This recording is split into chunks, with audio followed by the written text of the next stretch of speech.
Welcome back to Capital Connections. Let's join Governor Christie, surrounded by Dartmouth College students and community members, where he addressed the issue of why he should be the next president of the United States. The scourge of drug addiction and the deaths that come from it, it's fixable.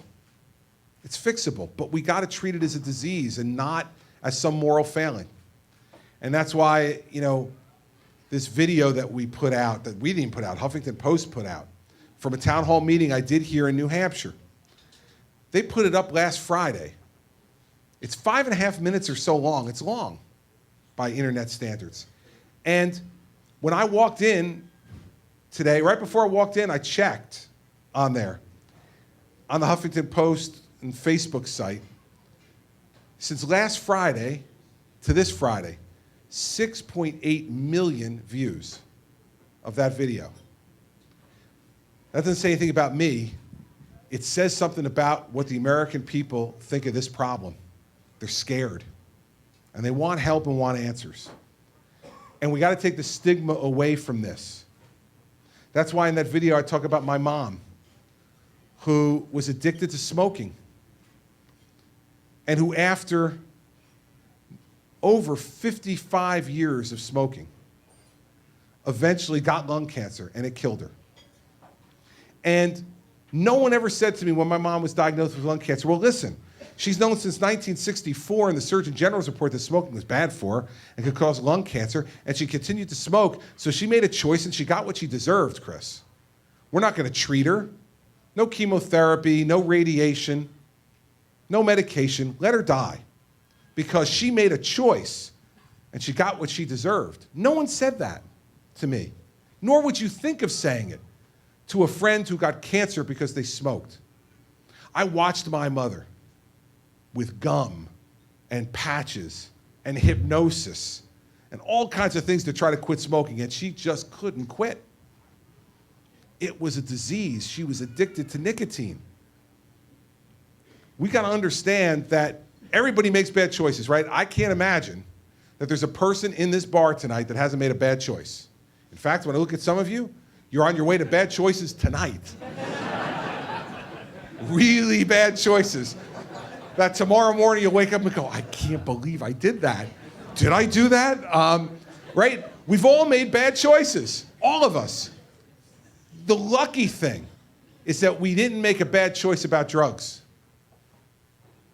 Because if we did, we could become an addict like that. So if we've all made bad choices that we look back on and say, I'd do it differently, why are we penalizing those people who made the bad choice regarding drugs? We need to embrace them. So long as they don't commit violent acts, so long as they're not dealing drugs to other people to poison them, we need to embrace these folks and tell them that we're going to help them. And then it's up to them. Then it's up to them to use the help we give them. And so we need a president who's going to stand up and say that, to lower the stigma that goes along with this disease. Because no one's afraid anymore to say that their husband or wife, their mom or dad, their sister or brother has cancer.